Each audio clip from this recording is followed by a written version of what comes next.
Archi.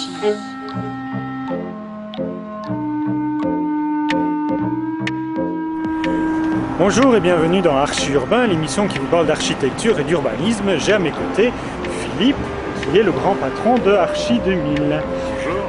Archi 2000 fait des projets urbains. On est ici rue des Colonies, dans un ancien bâtiment de quoi, de 1800... Compliqué, démarrage en 1875 et puis en fait 5 strates verticales entre 1875 et 1930-1940 et puis ajout de deux couches de deux niveaux supérieurs vers 1959. On va traverser ici. Alors qu'est-ce qui s'est passé en fait? Le bâtiment est splendide, c'est un... moi je trouve qu'il est très très beau. Tu as tout rasé, donc tu as gardé les façades pour faire du façadisme. Voilà, c'est ça que je ne dois pas dire. Effectivement, je réfute ce terme de façadisme car ce que nous avons fait, nous avons maintenu tous les éléments intéressants en concertation avec les monuments et sites et les pouvoirs communaux et régionaux, c'est-à-dire essentiellement la façade, les 5 premiers niveaux. Ce bâtiment a une forme tout à fait atypique, tout à fait intéressante et s'articule autour de deux patios, deux patios qui avaient très peu de qualité parce qu'ils étaient couverts par une toiture en roofing et donc deux patios qu'on a... Assez moche, on peut le dire, Et donc d'un patio on a fait un atrium et de l'autre patio on a fait un jardin ouvert. Donc la forme originale de l'immeuble, ou en tout cas la forme qu'a eu l'immeuble après ces agrandissements successifs, nous l'avons maintenue parce qu'elle était atypique, s'articulant autour de l'avenue des Colonies, la rue de la Chancellerie et une impasse que peu de Bruxellois connaissent, qui est l'impasse du Cout, qu'on peut aller voir. On va aller voir ça. Voilà, nous sommes dans l'impasse du Cout et c'est juste derrière le mur ici qu'il y a le jardin. Voilà, nous avons ici le jardin. Et donc de l'autre côté, l'entrée principale est dans l'axe de ce jardin, on va le voir quand on va rentrer dans l'immeuble. La façade en briques avec ses ouvertures, sa modénature assez classique a été totalement respectée. Nous avons complètement respecté le look de cette façade et le rythme de plein et de vide.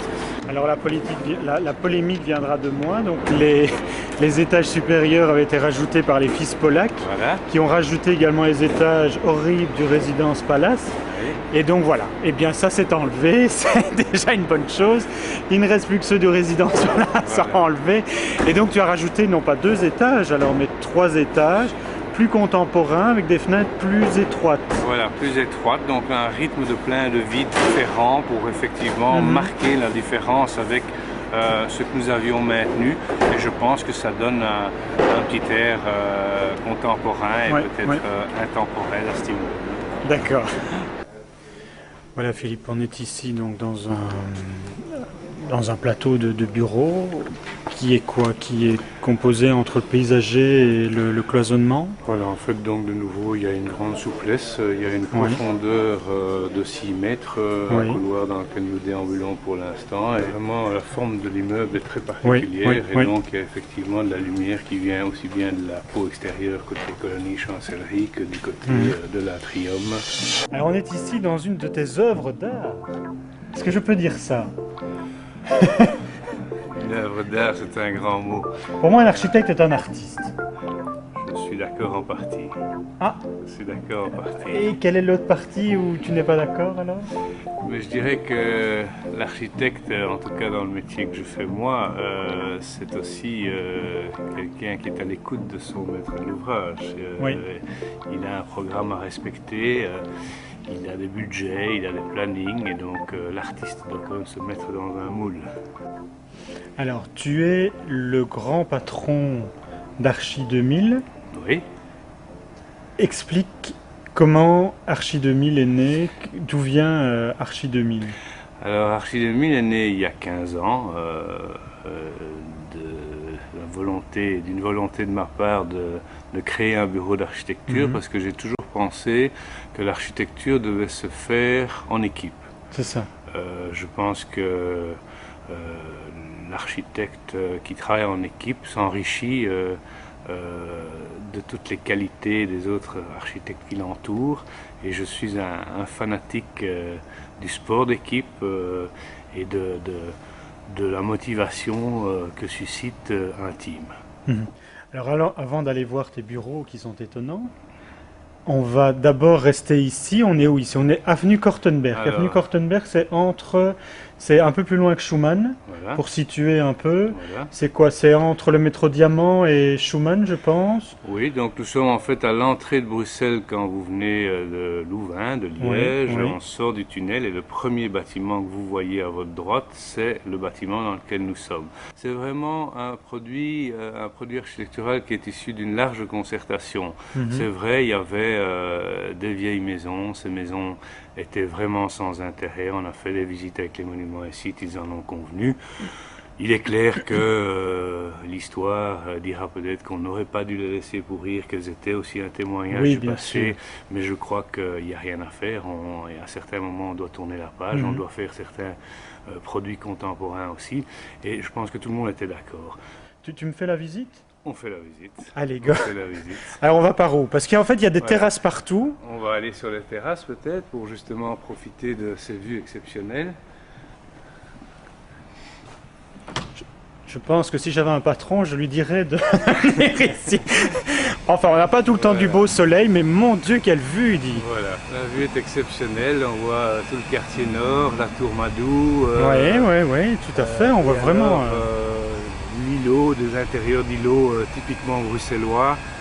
Un parc. Ça, c'est le parc de l'avenue Newton. Voilà, exactement. Et ça, c'est juste ce qui est en dessous, le toit, c'est la toiture des logements. Donc, la première toiture plate et la toiture en tuiles grises que tu vois là. Quels sont les matériaux que tu as utilisés pour le bâtiment de bureau? Alors, le bâtiment de bureau, on l'a dit, je l'ai voulu très très lumineux. Donc, c'est vraiment, je dirais, du verre, de l'aluminium. Et évidemment, je dirais, toute l'ossature est en béton classique, je dirais. Mais ce qui est caractéristique, c'est ces grandes ouvertures, ces terrasses. Évidemment, on est dans un étage en retrait, ici c'est le 7e. Mais les terrasses, ces grandes ouvertures, de bas en haut, donc c'est vraiment, on travaille avec des plafonds froids, donc on chauffe et on refroidit via les plafonds, donc on n'a plus de corps de chauffe, on n'a plus de radiateur, on n'a plus de ventiloconvecteur, et ça permet à l'occupant d'avoir cette impression psychologiquement il est à l'aise, il est bien, il est vraiment, c'est transparent de haut en bas. Ce que nous avons fait ici, c'est une espèce de double peau mais ouverte, c'est-à-dire que les ventelles que tu vois à l'extérieur jouent un rôle de pare-soleil, jouent un rôle acoustique et donnent une certaine, je dirais, une certaine intimité par rapport à l'avenue de Kortenberg pour ne pas être non plus trop je dirais, agressé par la rue. Le bruit, par les vues, par la rue de Kortenberg qui est quand même très passante. Donc ce n'est pas uniquement esthétique, ça a vraiment une utilité pour le soleil, pour le bruit, etc. Voilà, ça joue certainement un rôle. Alors on a l'avantage d'avoir des grands plateaux. On a juste ici, on passe à travers le noyau, à gauche les ascenseurs, à droite les sanitaires. Et pour le reste, on a des plateaux très libres. Oui, pas très larges. Pas très large, donc, mais ça n'est plus, je dirais, à Bruxelles, on n'a plus des bureaux très profonds. Maintenant, les bureaux, si tu veux, on se retrouve dans une configuration de couloir central. Tout à fait. Avec à gauche et à droite des bureaux pour mettre deux personnes, de 4,50 m. Ici, c'est un peu plus étroit parce que, de nouveau, je répète, on est au 7e étage, à l'étage en recul. Les étages types, comme on dit, donc du plus 1 au plus 6, disposent de bureaux un peu plus profonds, 5,40 m et un couloir central. Et donc cette typologie de bureaux ici permet toutes les possibilités, les bureaux cloisonnés ou vraiment le plateau ouvert. Ok. Nous avons quitté le brouhaha de la ville pour un havre de paix. Nous sommes encore sur Bruxelles-Ville. C'est incroyable. C'est incroyable. Donc nous sommes limite Bruxelles-Ville-Uccle, dans le bois de la Cambre, à l'avenue du Vivier-d'Oie, et donc à 2 pas de l'avenue Louise. Et donc, c'est le havre de paix d'Archi 2000, c'est là que nous décidons, que nous travaillons, que nous réfléchissons à tout ce que nous avons la chance de faire. Ce bâtiment, je l'ai trouvé abandonné, tagué, vandalisé, et j'ai discuté avec la ville de Bruxelles et on a trouvé un très chouette accord pour y implanter cet atelier d'architecture. Voilà. Allons-y.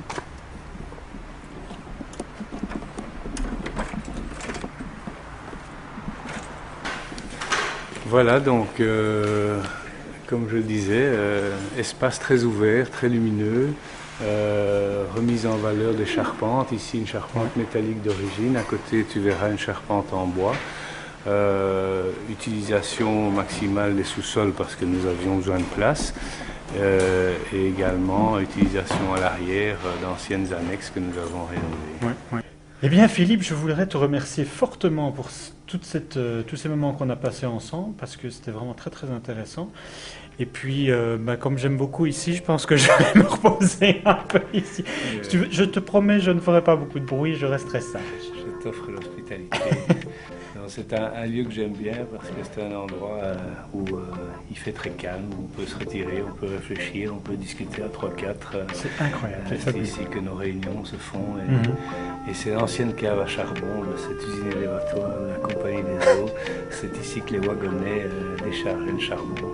Et j'avoue que c'est un endroit que j'aime bien. Ben moi aussi. Donc, je vais rester.